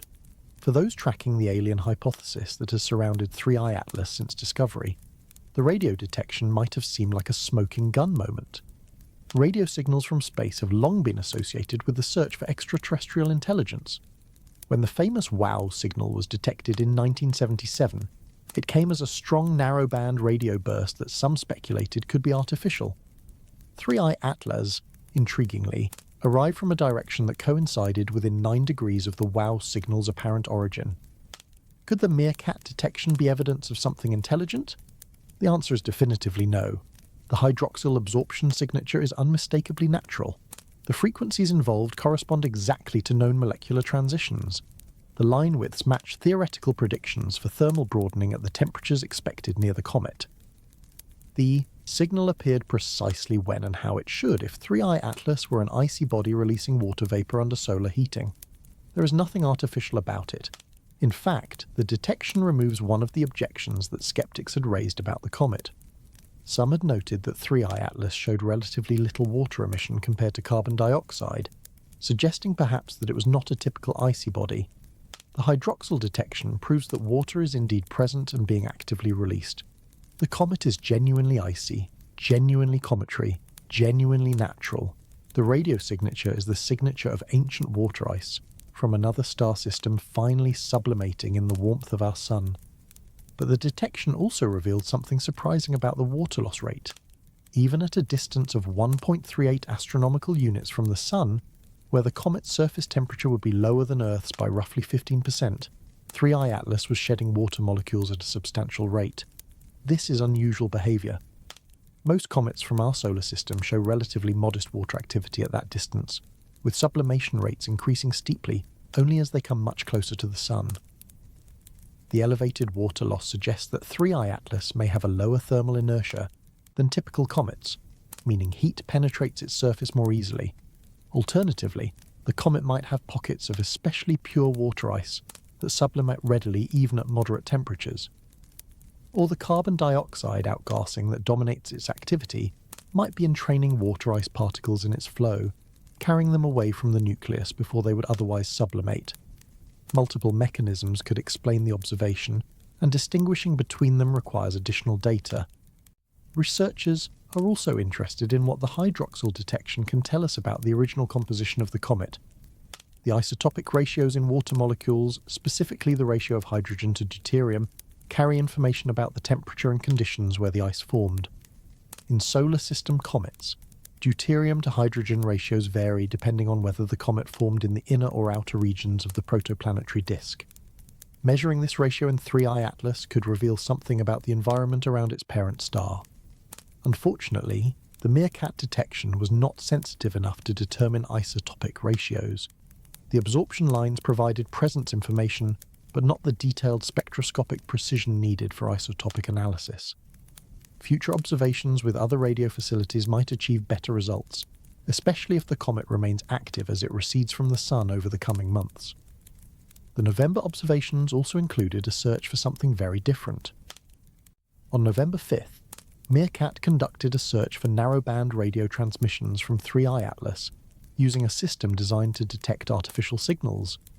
The BLUES backend, developed for the Breakthrough Listen initiative, analysed data across frequencies from 900 to 1670 MHz, looking for the kind of coherent engineered signals that technology would produce.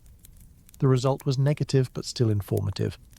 Over 23,000 potential signals were detected during the observation, but every single one could be attributed to human-made radio frequency interference. None matched the position of 3I Atlas in a way that would indicate the comet itself was transmitting.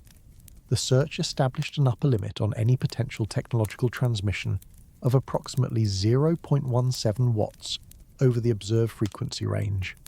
That is roughly equivalent to the power output of a mobile phone handset at the comet's distance. If 3I Atlas were broadcasting, it was doing so at a power level below our detection threshold. Avi Loeb noted this result with interest. The absence of a clear technological signal did not disprove his hypothesis about potential artificial origins, but it constrained the possibilities. If 3I Atlas were a technological object, it was not actively transmitting in radio frequencies we can detect.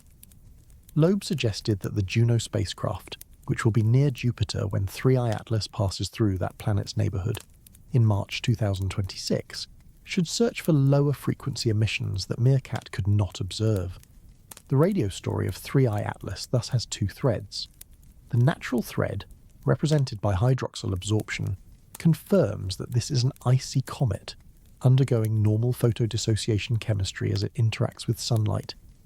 The technological thread, represented by the negative BLUES search, rules out obvious artificial signals while leaving the door open for more exotic possibilities. Both threads contribute to our understanding of what this object is and what it is not. There is one more radio observation worth mentioning.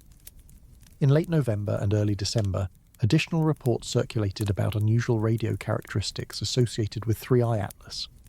Some claimed that signals had been detected at specific frequencies with patterns that did not match known natural phenomena. The timing and frequency drift of these emissions, it was said, were consistent with a moving object but did not match standard expectations for cometary radio behaviour. These claims remain controversial and unverified. The original reports came from sources that have not been corroborated by major radio observatories. Instrumental effects, terrestrial interference, and data processing artifacts can all create spurious signals that appear mysterious until properly analysed. The scientific community is waiting for peer-reviewed publication of any anomalous detections before drawing conclusions. What we can say with confidence is that 3I Atlas has made radio astronomy history by being the first interstellar object detected in radio wavelengths. The hydroxyl signature proves water activity. the isotopic potential awaits future measurement, and the technological search came up empty.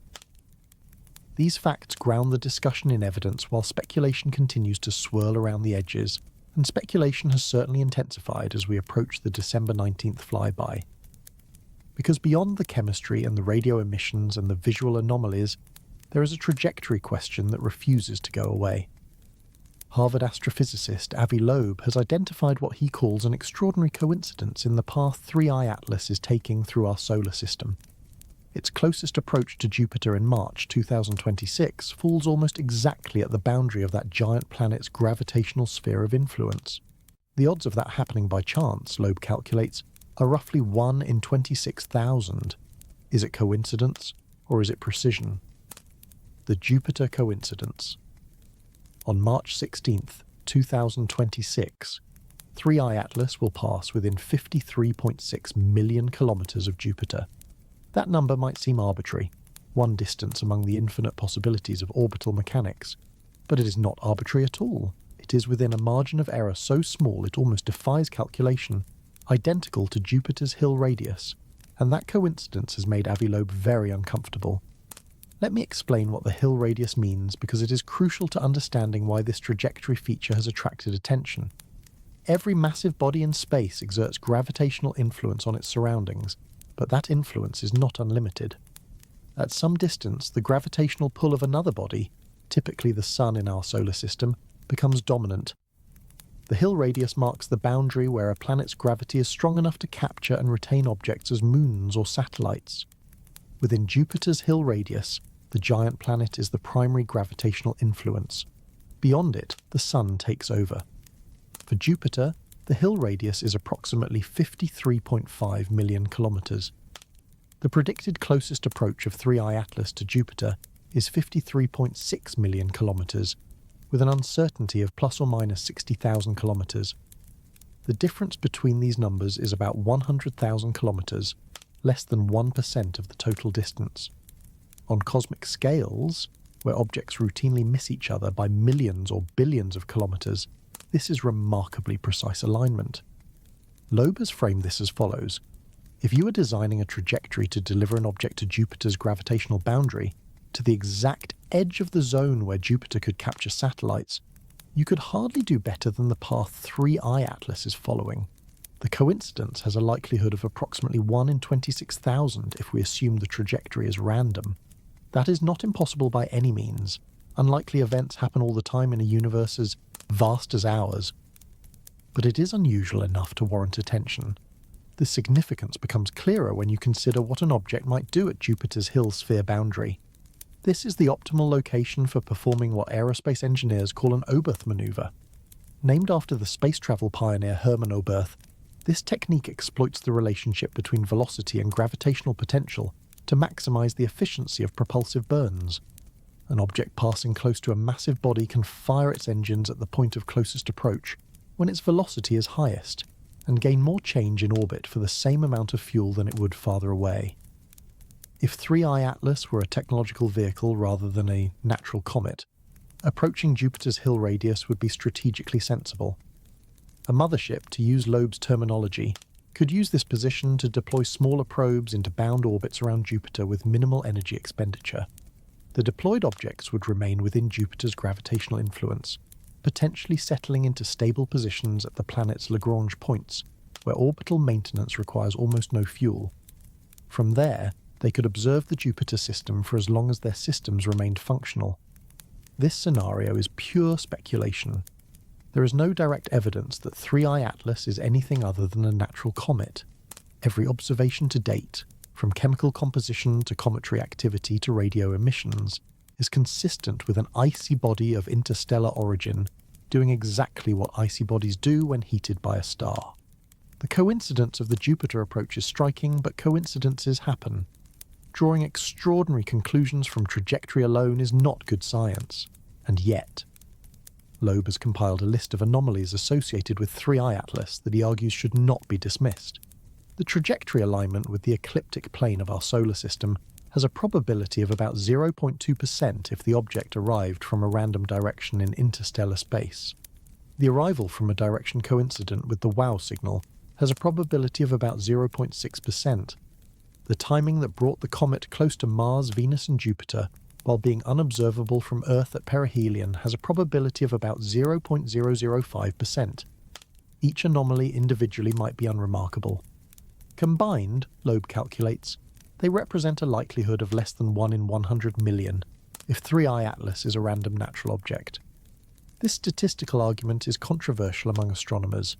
The probability calculations depend on assumptions about what constitutes the appropriate comparison sample. If you select anomalies after the fact, specifically choosing features that seem unusual, you can make any object appear improbable. The universe contains countless objects, and some of them will inevitably display unusual features by chance. The real question is whether the anomalies are unusual compared to what we would expect from interstellar comets generally, and we have a sample size of exactly 3 such objects. Drawing statistical conclusions from 3 data points is hazardous. Loeb acknowledges these objections, but argues that the stakes are too high to ignore the possibilities. If 3i Atlas were technological, he says, the implications for humanity would be enormous. We would need to revise our understanding of our place in the universe, develop protocols for responding to extraterrestrial technology, and potentially prepare for scenarios ranging from benign observation to active intervention. The cost of being wrong about a natural comet is minimal. The cost of being wrong about alien technology could be catastrophic. This is the Pascal's wager of extraterrestrial intelligence. Even if the probability is low, the consequences if the hypothesis is correct are so significant that investigation is warranted. Loeb has called for intensified observation of 3i Atlas as it continues its journey, including searches for low-frequency radio emissions, monitoring for unexpected trajectory changes, and detailed imaging of any structures around the nucleus. He has suggested that the Juno spacecraft currently orbiting Jupiter should search for signals from the comet as it approaches in March. The scientific community has responded with a mixture of dismissal and qualified openness. Many astronomers consider Loeb's speculation unproductive, distracting attention from the genuinely fascinating natural science that 3i Atlas presents. Chris Lintott of Oxford University called the alien hypothesis absolute nonsense and an insult to the exciting work being done to understand the object. NASA officials have been diplomatic but firm, emphasizing that all data point to a natural comet and that there is no evidence of artificial origin. Others take a more nuanced position. The search for extraterrestrial intelligence is a legitimate scientific endeavour, and interstellar objects do represent a category where artificial probes could theoretically appear. Dismissing the possibility out of hand is not scientific either. The appropriate response is to conduct observations, gather data, and evaluate hypotheses against evidence. If 3i Atlas continues to behave like a comet as it recedes from the Sun, the alien hypothesis loses plausibility. If it does something genuinely unexpected, the hypothesis would warrant revisiting.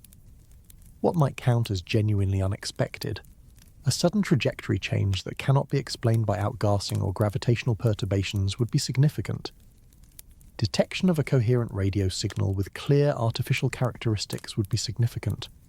Observation of objects being released from the main body would be significant. Structural features visible in high-resolution imaging that defied natural explanation would be significant. So far, none of these things has occurred. 3. I-Atlas looks, acts and smells like a comet. But the Jupiter approach will provide a crucial test. If Loeb is correct and the comet intends to perform some kind of maneuver at the Hill radius boundary, we should see evidence of that intention in the weeks leading up to March 2026. Trajectory refinements based on ongoing astrometric observations will either confirm the precise alignment or reveal that measurement uncertainties had made the coincidence appear more striking than it actually is. The Juno spacecraft will be watching. Ground-based observatories will be watching. If anything unusual happens, we will know. The broader context here matters too. Humanity has launched technological objects into interstellar trajectories. The Voyager spacecraft are even now drifting toward other star systems, carrying gold records with messages from Earth. In billions of years, those probes will pass through alien solar systems, and any intelligent observers there would face the same question we face with 3i Atlas. Is this natural or artificial? The fact that we have sent technology into interstellar space proves that the concept is not absurd. If we can do it, others might have done it before us. The hypothesis that interstellar visitors could include technological artifacts is not inherently unscientific. It is an empirical question that can be investigated through observation. What isn't scientific is assuming the answer before the evidence is in, whether that assumption is that 3i Atlas must be artificial or that it must be natural. The truth is that we do not yet know with certainty. We have strong evidence pointing toward natural origins and suggestive anomalies that invite further investigation.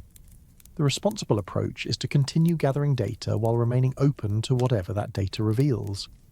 As December 19th approaches and the comet reaches its closest point to Earth, observers will have their best opportunity to study 3i Atlas in detail. High-resolution spectroscopy may reveal new molecular species. Imaging may show structural features in the coma and jets. Astrometry will refine the trajectory prediction for the Jupiter encounter. Each observation adds information, and information is what ultimately distinguishes knowledge from speculation. The jets themselves deserve special attention in this context, because Loeb has pointed to another unusual feature of 3i Atlas that he believes supports the technological hypothesis. The collimated jets extending from the nucleus are not simply pointing away from the Sun as expected. Some appear oriented perpendicular to the solar direction, and at least one has been observed extending ahead of the comet rather than behind it. If these features are real and not observational artifacts, they would be difficult to explain with standard comet physics. They might indicate, Loeb suggests, directional control or deliberate maneuvering, or they might indicate that we simply do not understand all the ways that natural cryovolcanic activity can manifest. The next chapter examines what we actually know about these heartbeat-pulsing jets and what they might mean. Heartbeat pulses and collimated jets. In the days following 3i Atlas's emergence from behind the Sun, observers documented jet structures that stretched for millions of kilometers into space. These were not gentle plumes diffusing softly from the nucleus. These were focused beams of material maintaining coherence far longer than expected, as if guided by invisible channels or propelled by forces beyond simple sublimation. And some of them were pointing in directions that made no immediate sense. The standard model of cometry jets is straightforward. When solar radiation heats a comet's surface, it warms ice deposits that eventually reach sublimation temperature. Gas erupts from these active regions, carrying dust along in the flow. Because the Sun is the heat source, active regions tend to be on the sunlit side of the nucleus. The ejected material expands outward, pushed by radiation pressure and swept by the solar wind, creating jets that point generally away from the Sun or curve in that direction as they dissipate. 3i Atlas has displayed jets that defy this simple picture. Multiple observers have photographed plume structures extending perpendicular to the Sun direction, maintaining collimation across enormous distances. At least one jet has been documented pointing sunward, ahead of the comet's motion rather than trailing behind. These anti-tail features, as they are sometimes called, are not unknown in cometry science, but they are uncommon, and their appearance in 3i Atlas has generated considerable discussion. Avi Loeb has seized on these features as potential evidence of technological control. In his view, jets that maintain tight collimation for millions of kilometers and orient in unexpected directions could indicate propulsive exhaust from an engineered object, rather than passive outgassing from a natural body. He has described images showing plumes extended perpendicular to the solar direction and ahead of the object, suggesting this could be a technological signature of illuminating or clearing the path from hazardous micrometeorites. The hypothesis is that 3i Atlas might be using directed jets for navigation or protection as it traverses our solar system. The scientific community offers alternative explanations. Comet nuclei are not uniform spheres but irregular lumpy bodies with complex surface geography. Active regions can be located anywhere on the surface, not just the subsolar point. As the nucleus rotates, jets from these regions sweep through space in patterns determined by the spin axis and rotation period. A jet that appears perpendicular to the Sun direction at one moment might be perfectly aligned with expectations when the rotation phase is properly accounted for.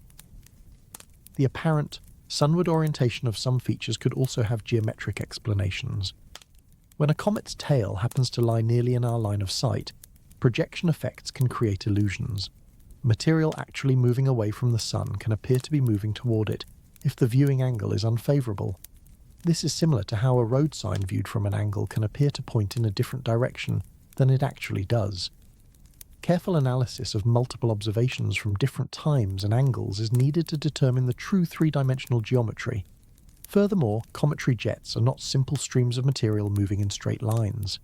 The gas and dust interact with each other, and with solar radiation in complex ways. Electromagnetic forces affect ionized gas. Radiation pressure decelerates dust grains differently depending on their size.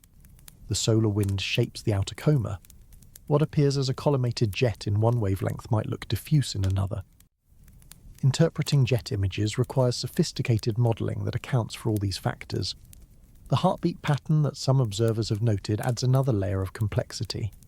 Images taken over time show jets that appear to brighten and dim in repeating cycles. This pulsation could simply reflect the rotation of the nucleus, with active regions cycling in and out of sunlight. A vent on the equator of a comet with a 6-hour rotation period would face the sun twice per rotation, producing activity peaks every 3 hours.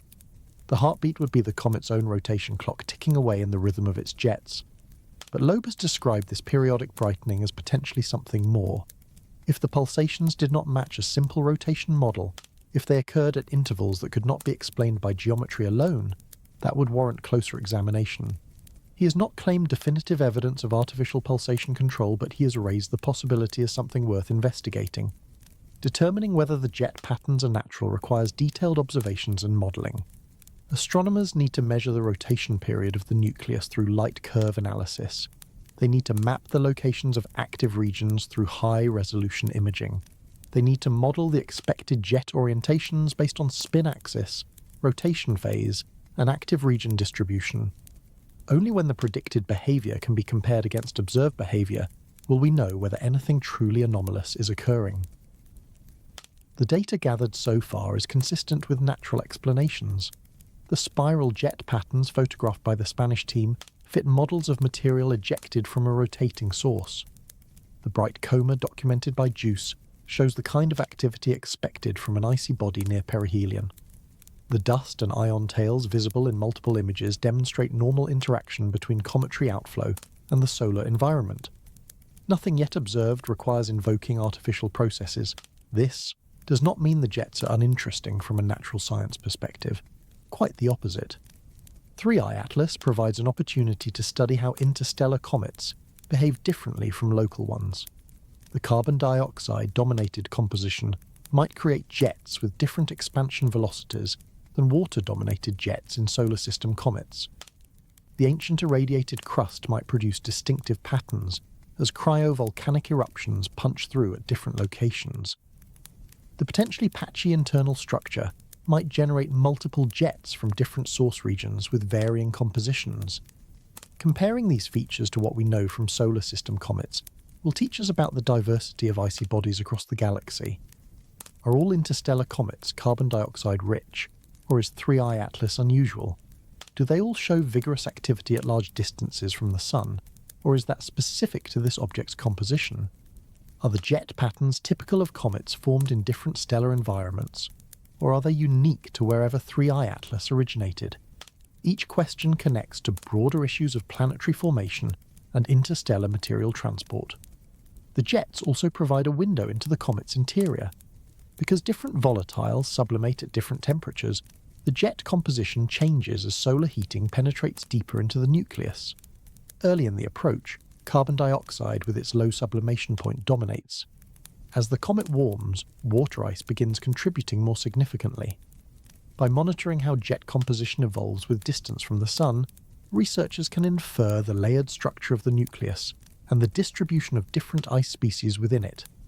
This vertical profiling is especially valuable for an interstellar object. 3i Atlas formed in a protoplanetary disk with unknown temperature gradients and composition patterns. The layering of its nucleus preserves a record of those ancient conditions. Water ice condensing at one distance from the parent star, carbon dioxide condensing at another, other volatiles condensing at yet other locations. All of that layering survives frozen in the nucleus until solar heating unlocks it through jet activity. We are watching a geological core sample from another star system being extruded into space before our eyes. The collimation of the jets is itself informative. When gas escapes from a vent on a comet's surface, it initially expands freely into the vacuum, but if the vent is narrow or the subsurface cavity has a particular shape, the escaping gas can be focused into a jet that maintains coherence over significant distances. The more focused the jet, the more constrained the source geometry must be. Observing tightly collimated jets in 3I Atlas tells us something about the morphology of its active regions, information that would be impossible to obtain through direct imaging at interstellar distances. Some researchers have proposed that the unusual jet features of 3I Atlas result from its unique composition interacting with its unique thermal history. An object that spent billions of years in deep freeze develops an irradiated crust with properties unlike the pristine interior. When solar heating creates pressure differentials across this crust, the resulting eruptions might be more violent and more focused than typical cometry activity. The crust acts as a pressure cooker lid, containing expanding gas until the pressure exceeds some threshold, then releasing it suddenly through whatever weakness gives way. This explosive release model could explain both the vigor of the jets and their directional characteristics. Rather than steady seeping from porous surfaces, we would be seeing intermittent blasts from localized pressure relief valves. The orientations would depend on where the crust happened to be weakest, which might not correlate with the subsolar point at all. The periodicity would depend on how long it takes pressure to rebuild after each release, which might or might not align with rotational cycles.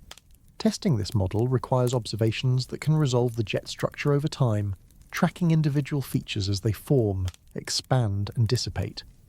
The December closest approach offers the best opportunity for such monitoring.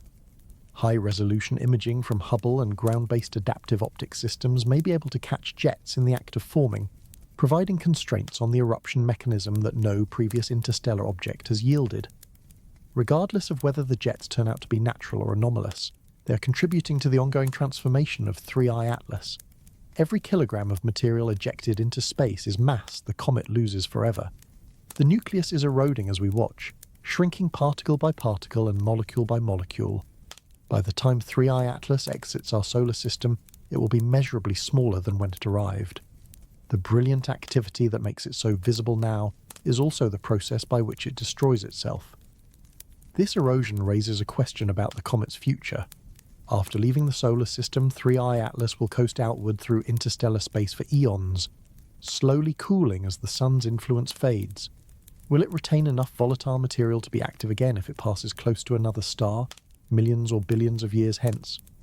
Or has this solar encounter depleted reservoirs that can never be replenished? We cannot know the answer, but we can document the extent of the loss while observation remains possible.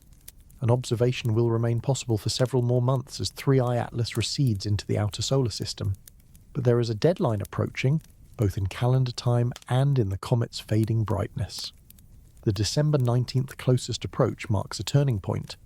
After that date, every kilometre of increasing distance means fainter signals, harder observations, and diminishing scientific returns. What happens after December 19th will determine how the story of 3I Atlas enters the historical record. What happens after December 19th in 8 days, 3I Atlas will reach its closest point to Earth. 170 million miles will separate us from the most studied interstellar object in history. Then the distance will begin to grow. Every day after December 19th, the gap widens. Every week, the comet dims. Every month, our observations become more challenging. The window that opened in July when the Atlas telescope first spotted this visitor will gradually close, and eventually 3I Atlas will fade beyond even our most powerful instruments, disappearing into the darkness between stars as if it had never been here at all. But the science does not end on December 19th. It shifts into a new phase, one focused on maximizing what we can learn during the extended fade-out and preparing for the milestone event that awaits in March 2026. The James Webb Space Telescope has observations scheduled for December that will track how the comet's carbon dioxide-dominated coma evolves as it moves away from the Sun. At perihelion, solar heating drove carbon dioxide sublimation at ferocious rates. Now, with distance increasing and temperature dropping, that activity should decline according to predictable physical laws. Webb will measure the actual decline and compare it to models, testing whether 3I Atlas behaves as expected or continues to surprise us. ALMA and other radio observatories will continue monitoring methanol and hydrogen cyanide production as the comet recedes. The power law relationships established from pre-perihelion observations predict how these molecules should decrease with increasing heliocentric distance. Confirming those predictions validates our understanding of the comet's volatile inventory. Deviating from those predictions would indicate that something about the interior structure or composition differs from our assumptions. Ground-based telescopes will track the comet's light curve, watching brightness fade night by night. They will monitor the coma morphology, documenting how jet structures weaken and disappear as the activity driving them diminishes. They will measure colours and spectra, searching for changes that reveal evolving chemistry as different volatile species freeze out at different temperatures. Each data point adds to a timeline of cometary behaviour that spans from discovery through departure. By January 2026, 3I Atlas will have crossed 2 astronomical units from the Sun, roughly the distance of the asteroid belt. Activity should be noticeably reduced from the perihelion peak. By February, the full JUICE dataset will finally arrive, providing close-range observations from November that complement the more distant measurements. Researchers will spend months analysing that data, comparing it to what Hubble and Webb and ground-based facilities gathered, building a comprehensive picture of the comet's behaviour through its most active phase. And then comes March 16th, 2026, Jupiter. The predicted closest approach to the giant planet will occur at a distance of 53.6 million kilometres, essentially grazing the boundary of Jupiter's gravitational sphere of influence. From Earth, 3I Atlas will be faint but still observable, positioned against the star field where careful astrometry can track its trajectory with high precision. If the comet deviates from predicted paths due to gravitational interactions, unknown outgassing, or any other cause, we will measure that deviation. Avi Loeb has urged that the Juno spacecraft be prepared to observe 3I Atlas during this encounter. Juno, currently in orbit around Jupiter, studying the giant planet's atmosphere and magnetic field, could search for radio emissions from the comet using its dipole antenna. The frequency range from 50 Hz to 40 MHz is inaccessible to Earth-based telescopes, but open to Juno's instruments. If 3I Atlas were transmitting at low frequencies, Juno might be positioned to detect signals that would otherwise go unheard. Whether NASA will modify Juno's observation schedule for this purpose remains uncertain. The spacecraft has primary science objectives, and diverting attention to a speculative search for alien signals is not trivially justified. But the opportunity is unique. No other probe will be in position to observe 3I Atlas at Jupiter range. If the observation is not made, it cannot be repeated. After Jupiter, 3I Atlas will accelerate outward, leaving the realm of the planets behind. By late 2026, it will cross Neptune's orbit. By the end of the decade, it will be beyond the Kuiper Belt, still travelling at 130,000 miles per hour, still carrying whatever secrets it has not yet revealed. Eventually, within years or decades, it will fade beyond detectability entirely. Our brief encounter will have ended, but what we learned will endure. The data archived from 6 months of intensive observation will be analysed for years, probably decades to come. Graduate students not yet born will write dissertations on aspects of 3I Atlas that current researchers do not have time to explore. The comet will become a benchmark for comparison when the next interstellar visitor arrives, as one inevitably will. Each new detection builds on the previous ones, and 3I Atlas has given us more to build on than either Oumuamua or Borisov. The legacy matters because interstellar objects are not rare cosmic accidents. They are a population. Models predict that the solar system should contain thousands of interstellar interlopers at any given time, most too small or too distant to detect with current technology. The fact that we have found 3 in 8 years suggests that the population is at least as numerous as predicted, perhaps more so. As survey telescopes become more sensitive and sky coverage becomes more complete, we'll find more of these visitors. Each one will offer a sample from a different star system, a chemical postcard from an alien origin. 3I Atlas is special because it is the first interstellar visitor large enough and active enough and close enough to study in real detail. Oumuamua was small and inactive and discovered only as it was leaving. Borisov was more comet-like but smaller and more distant. 3I Atlas hit the jackpot of observational circumstances, arriving on a trajectory that brought it through the inner solar system, displaying vigorous activity that made its composition measurable and remaining accessible to our best instruments for months. We may not get this lucky again for years or decades. The next interstellar comet might be fainter, faster, or more poorly positioned. It might arrive during a period when key space telescopes are offline or otherwise occupied. It might display little activity, keeping its chemical secrets frozen inside an unrevealing nucleus. 3I Atlas represents an opportunity that we recognized and seized. The scientific community mobilized resources, coordinated observations, and prioritized a visitor that will never return. That response is something to be proud of. As I record these words, the comet continues its outward journey. The X-ray halo that first appeared in XRISM data is likely still glowing, though perhaps fainter now as activity subsides. The twin tails visible in the JUICE image are still streaming behind the nucleus, though shorter and less distinct as the material supply diminishes. The green glow that puzzled observers in September may still be present, though competing with the fading coma for visibility. The methanol and hydrogen cyanide are still venting into space, though at declining rates that will eventually approach zero. Somewhere in that shrinking envelope of gas and ancient ice is a frozen record of another star's protoplanetary disk, a sample of chemistry from 7 billion years ago, a messenger carrying information that our instruments are straining to decode. We have read part of the message: carbon dioxide and water, methanol and hydrogen cyanide, nickel and cyanogen, X-rays and radio waves, twin tails and spiral jets, green fluorescence without an obvious source. The pieces assemble into a portrait of an object unlike anything we have studied before, an object that formed elsewhere and travelled here and will leave again, never knowing and never caring that a small blue planet briefly turned its telescopes toward the sky and asked what it was.